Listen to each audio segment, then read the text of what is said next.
Hey hello hi నమస్తే welcome to cafe chai lovers India's first budget friendly cafe.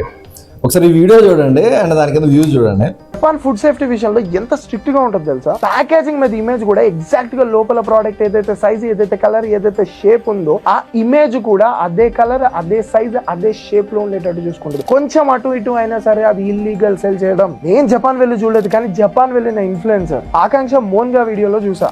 అట్లా అనమాట. North కొరియాలో అసలు లేకపోతే ఎక్కడ యూఎస్ లో లేదా యూకేలో there or something they will not compromise on taste. ఎట్లా చూస్తే అట్లా వస్తుంది అని చెప్తుంటారు.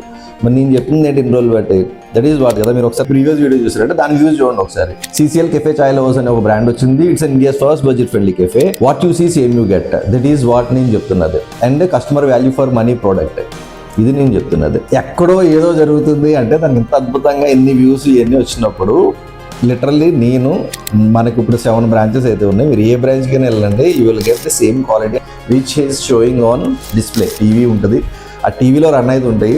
అందులో మీరు ఏదైనా ఐటమ్ ట్రై చేయండి, అవన్నీ కూడా ఒరిజినల్ షూట్. బట్ ఇందులో 2 విషయాలు చెప్పాలి. నేను మా వైఫ్ మేము బయటకు వెళ్ళినప్పుడు we have tried something menu ఇచ్చారు. అందులో చూసినప్పుడు ఆర్డర్ పెట్టిన తర్వాత వాడు చూపించిన దానికి వాడు ఇచ్చిన దానికి అసలు ఎక్కడ పొందడం లేదు. నాకు అప్పుడు అనిపించింది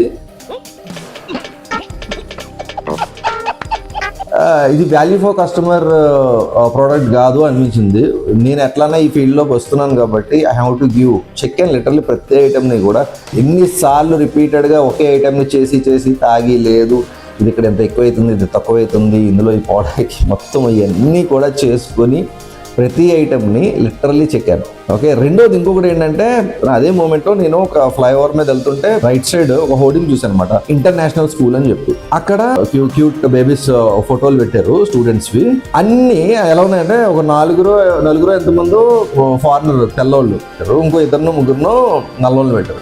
ఆ బ్యాచ్ల్లో ఒక్కళ్ళు కూడా మన ఇండియాకి సంబంధించిన పిల్లలు ఎవరు లేరు. International school. ఇంకా అంటే నాకు అర్థం కాలేదు, స్వాతంత్రం వచ్చి 2 సంవత్సరాలు అయినా కూడా ఇంకా ఈ కాపీస్ నుంచి లేకపోతే మనకంటూ ఒక ఐడెంటిటీ నుంచి ఈవెన్ స్కూల్ ఏంటో ఎగ్జైట్ అయిపోతుంటారు. తెల్లవాళ్ళు చూస్తే ఎగ్జైట్ అయిపోతుంటారు ఎప్పుడు చూడలేనట్టు, నల్లవాళ్ళు చూస్తే ఎగ్జైట్ అయిపోతుంటారు ఎప్పుడు చూడలేనట్టు. అతిథి దేవో భవ అనేది ఎంత ఇంపార్టెంటో, ఎంత పాటించాలో, అలాగే at the same time give respect and take respect. వాడి పని వాడు చూసుకున్నాడు, వెళ్ళిపోతాడు. నీ పని నువ్వు చూసుకుని నువ్వు వెళ్ళిపో.